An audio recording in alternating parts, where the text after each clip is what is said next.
Hello दोस्तों, welcome to ADAD 24/7 Regulatory Bodies and SO channel. I'm your Madhavir and I'm here with a very important session. अभी कुछ दिन पहले मैंने एक सेशन किया था रिलेटेड टू कैरियर काउंसलिंग, जिसमें मैंने आपको डिफरेंट टाइप ऑफ वैकेंसीज के रिगार्डिंग अवेयर किया था कि यार कई बार क्या होता है, हमें एक जो रूट हमें पता होता है कई बार वो थोड़ा सा डिफिकल्ट होता है। तो बहुत सारे साइड रूट्स भी होते हैं जो हमें कहीं ना कहीं उसी डेस्टिनी पे लेके जाते हैं, बस उसके बारे में पता नहीं होता है ना। कई बार क्या होता है, जैसे मेन रोड ब्लॉक है, अब उससे आगे बढ़ नहीं पा रहे, तो कोई साइड रूट अवेलेबल है क्या, तो उसी के रिगार्डिंग मैंने एक सेशन किया था और आप में से कई सारे बच्चों के मेरे को मैसेज भी आए, काफी ज्यादा आपने उसको अप्रिशिएट भी किया सेशन को। तो उसी के रिगार्डिंग कल मैंने एक सेशन भी किया था एसबीआई सीबीओ वैकेंसी पे, जो कि सीनियर बैंकर्स के रिगार्डिंग थी। तो बहुत सारे फ्रेशर्स का मैसेज आया कि सर जो ये आपने आईबीपीएस के रिगार्डिंग, जो बैंकिंग सेक्टर में जो फ्रेशर्स की कोई जॉब है तो उसके रिगार्डिंग आप हमें बताइए। तो आज के सेशन में हम बात करने वाले हैं आईबीपीएस एसओ वैकेंसी के रिगार्डिंग। तो बहुत ही इंटरेस्टिंग सेशन है, एंड तक बने रहना बहुत ज्यादा जरूरी है। तो चलिए दोस्तों, without wasting any time let's get started.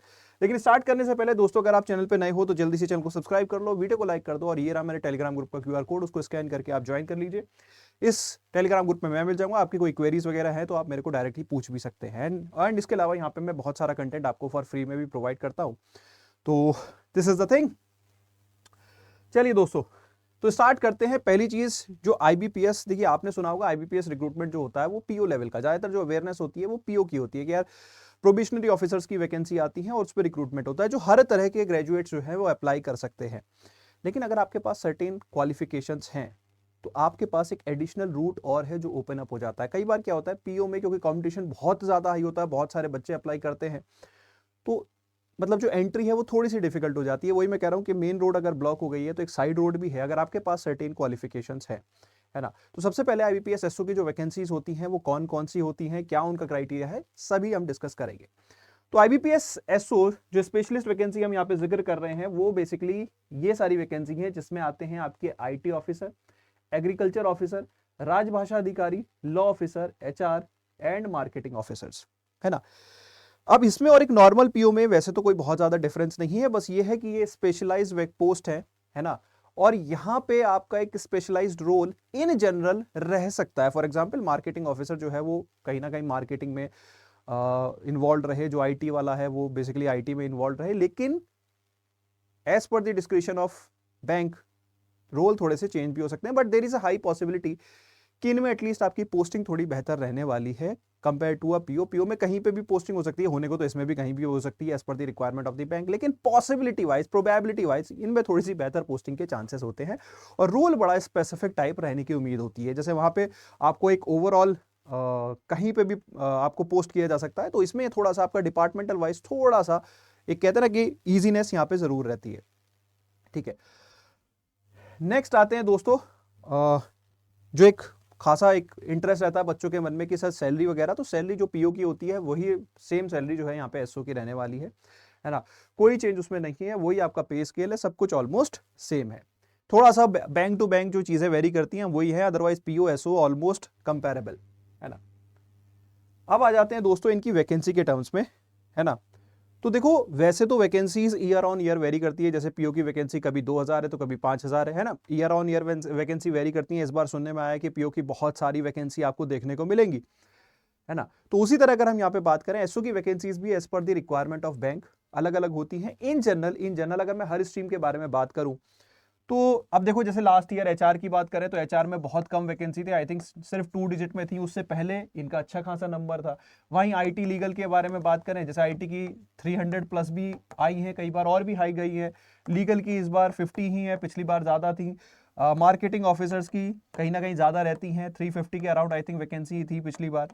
तो देखो ये डिपेंडिंग अपॉन द रिक्वायरमेंट। अब यहाँ पे वैकेंसी कम ज्यादा है, अब आपको लग रहा होगा सर पीओ में तो वैकेंसी बहुत ज्यादा होती है, तो भाई वहां पे एप्लीकेंट्स भी तो बहुत ज्यादा होते हैं, कंपटीशन भी तो बहुत ज्यादा होता है। यहाँ पे एक स्पेसिफिक कैटेगरी के कैंडिडेट्स के साथ ही आपका कंपटीशन है, उस लेवल पे आपके लिए थोड़ा सा इजी हो जाता है एंट्री रूट, है ना। तो वैकेंसी यहाँ पे ईयर ऑन ईयर वेरी करती है और यहाँ पे इस बार ठीक ठाक वैकेंसी एक्सपेक्टेड है for all of these streams, है ना। वैकेंसी के लिए अगर आप ट्रेंड चेक करना चाहो तो आप प्रीवियस ईयर का जो नोटिफिकेशन है वो आप चेकआउट कर सकते हो।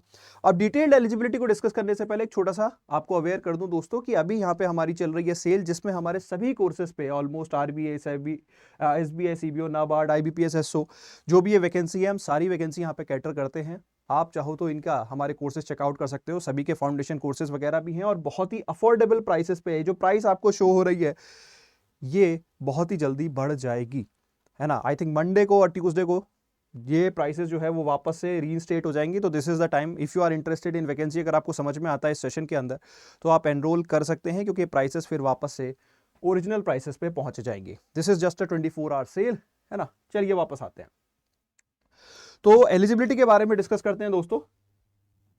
तो एलिजिबिलिटी अगर आप देखो, because these are specialist vacancy, तो यहाँ पे कुछ स्पेशल क्वालिफिकेशन ही आपको चाहिए होंगी। फॉर एग्जांपल आईटी ऑफिसर्स की पहली चीज, एज के टर्म्स में बात करें तो एज यहाँ पे मिनिमम 20 और मैक्सिमम 30। जैसे अगर आप नॉर्मल कोई भी जैसे पीओ की वैकेंसी अप्लाई करते हो, तो मतलब जैसे हम आरबीआई में या रेगुलेटरी एग्जाम्स में देखते हैं, तो वहाँ पे एज की क्वालिफिकेशन 21 से होती है, यहाँ पे 20 से है, तो थोड़ा सा एक और रिलैक्सेशन यहाँ पे है, ठीक है।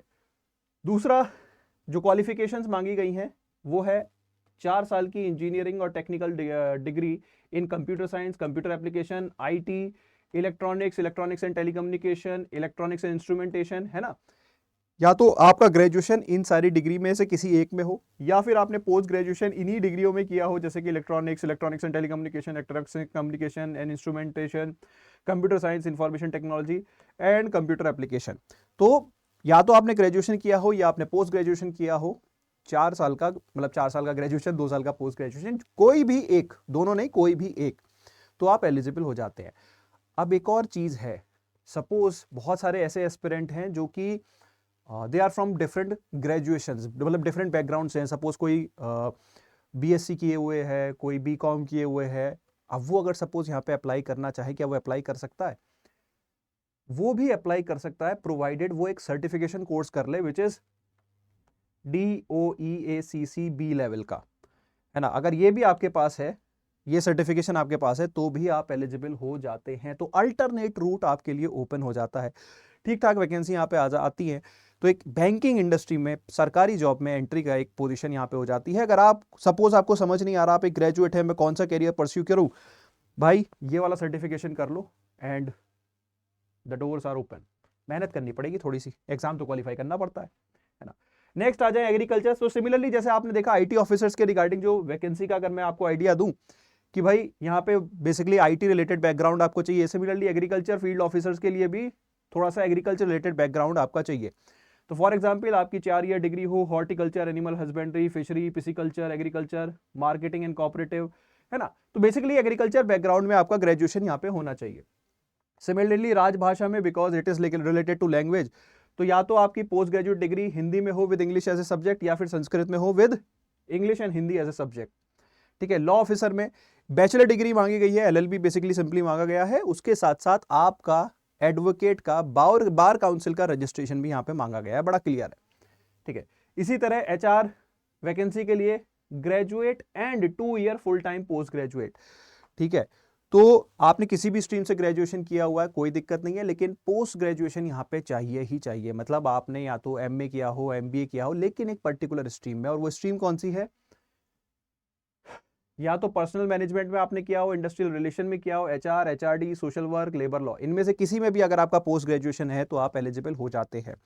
कई बार बच्चे जो है वो बहुत सारी, मतलब ऐसे होते हैं जो ड्यूल डिग्री लिए हुए हैं, जैसे मार्केटिंग एंड एचआर, है ना, तो ड्यूल स्पेशलाइजेशन है, तो इस केस में भी आप एलिजिबल हो जाते हैं। वो कैसे, वो मैं आपको बताता हूं। उससे पहले मैं आपको मार्केटिंग ऑफिसर की और क्वालिफिकेशन बता दूं, एंड दैट्स इट, ठीक है। तो मार्केटिंग ऑफिसर में भी सिर्फ ग्रेजुएशन मांगा हुआ है, लेकिन साथ साथ पोस्ट ग्रेजुएशन भी मांगा हुआ है 2 साल का, किसमें? मार्केटिंग में, है ना, स्पेशलाइजेशन इन मार्केटिंग। तो बड़ा स्पेसिफिक सी क्वालिफिकेशन है मार्केटिंग में आपका स्पेशलाइजेशन।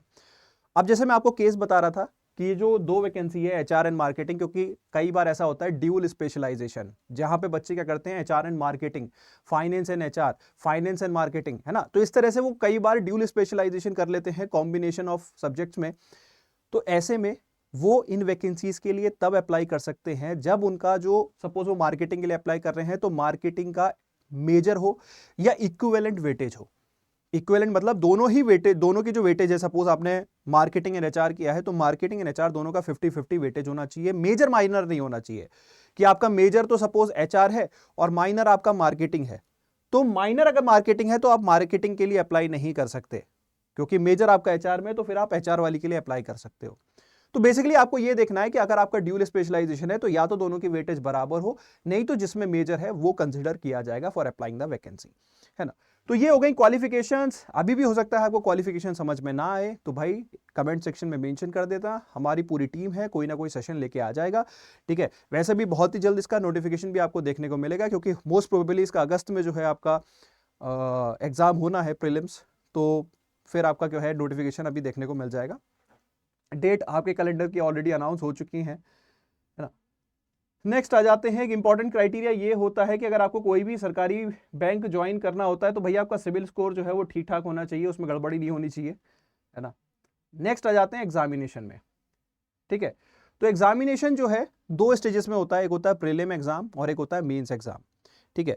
तो प्रीलिम्स के बारे में बात करें तो लॉ ऑफिसर और राजभाषा अधिकारी का जो प्रीलिम्स होता है उसमें English, reasoning and general awareness होती है with special reference to banking, है ना।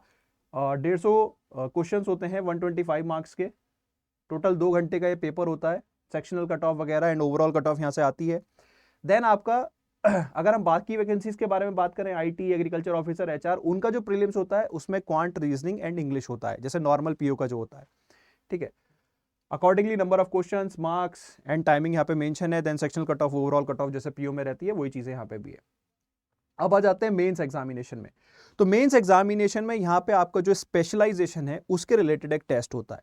For example law officer, IT officer, agriculture officer, HR, इनका प्रोफेशनल नॉलेज, बेसिकली जो आपका एचआर रिलेटेड सिलेबस है, एग्रीकल्चर रिलेटेड सिलेबस है, आईटी रिलेटेड सिलेबस है, उससे 60 क्वेश्चन होते हैं 60 मार्क्स के, 45 मिनट्स का टेस्ट होता है, ज्यादा से ज्यादा स्कोर करना होता है। राजभाषा में एक डिस्क्रिप्टिव पेपर और होता है यहाँ पे, है ना। तो दिस इज द स्ट्रक्चर। बाकी आपके जो फाइनल मेरिट लिस्ट बनती है मेंस के बाद, जो बच्चे इंटरव्यू में जाते हैं तो इंटरव्यू प्लस मेंस के मार्क्स पे एक फाइनल मेरिट लिस्ट बनती है ना। तो this is about the entire structuring of the examination. तो देखो दोस्तों, वापस आते हैं कि कई बार क्या है, हम हाथ पे हाथ रख के बैठे होते हैं कि यार हमें पता ही नहीं है क्या कर सकते हैं। तो यहाँ पे एक जस्ट मैं आपको एक आइडिया दे रहा हूं। For example you are a graduate, you do not know कि क्या करना चाहिए, तो एटलीस्ट एक सर्टिफिकेशन कर लोगे तो एक एक्स्ट्रा एग्जाम के लिए आप एलिजिबल हो जाओगे, कॉम्पिटिशन भी थोड़ा सा ईजी रहेगा, है ना। देन सिमिलरली अगर आपके पास सर्टेन क्वालिफिकेशंस हैं, आप पीओ में फंसे पड़े हो सकता था आपके लिए साइड रूट। ऐसे मैंने कई बार, मेरे बहुत सारे स्टूडेंट ऐसे हैं जो मार्केटिंग ऑफिसर या एचआर ऑफिसर के तौर पे ऑलरेडी वर्क कर रहे हैं। इवन इसके अलावा और भी वैकेंसीज आती हैं, जैसे पंजाब नेशनल बैंक में क्रेडिट ऑफिसर की वैकेंसी आती है जो एमबीए फाइनेंस के लिए होती है या सीएस के लिए होती है। तो इस तरह की बहुत सारी वैकेंसीज होती हैं जो हम अपने चैनल पर कवर करते हैं, और उन्हीं के रिगार्डिंग अवेयरनेस रिगार्डिंग ये सेशन भी वैसा ही है, उसी के रिगार्डिंग और भी वैकेंसी का अपडेट मैं आप लोग के लिए लेके आता रहूंगा। तो just do follow our channel, है ना। और अगर आपको इनमें से किसी भी वैकेंसी में अभी भी कोई क्वेरी है तो हमारे चैनल पे देखो, आपको बहुत सारी वीडियोस मिल जाएंगी। आप जस्ट चैनल को फॉलो करो, और नहीं भी समझ में आता, नहीं मिल रही तो आप कमेंट करो, आपको हम आपके मतलब एक सॉल्यूशन लेके जरूर आएंगे। अब आ जाते हैं, अगर आपको इनमें से कोई सी भी वैकेंसी है जो आपको समझ में आती है, आप प्रिपरेशन करना चाहते हो, because in the month of August there will be a prelims, और कहीं ना कहीं टाइम कम है तो आपको टाइमली प्रिपरेशन स्टार्ट करनी पड़ेगी। तो भाई देखो, यहाँ पे हमारे डेडिकेटेड बैचेस भी हैं, आप हमारे कोर्सेज में एनरोल कर सकते हो। हमारी वेबसाइट पे अगर जाओगे तो वैसे भी मैंने आपको बताया कि अभी चल रही है सेल, ठीक है। आपको बस क्या करना है, वेबसाइट पे जाके कोड यूज करना है Y581, एंड इससे आपको मैक्सिमम डिस्काउंट मिलेगा। एंड अभी तो वैसे भी 24 आवर सेल चल रही है। तो that's it from my side. I hope you have understood about the IBPS SO, and for more such vacancies I will be coming up with more details, more detailed sessions, है ना। तो इसी के साथ सेशन करता हूँ wrap up. Thank you so much, see you in the next class.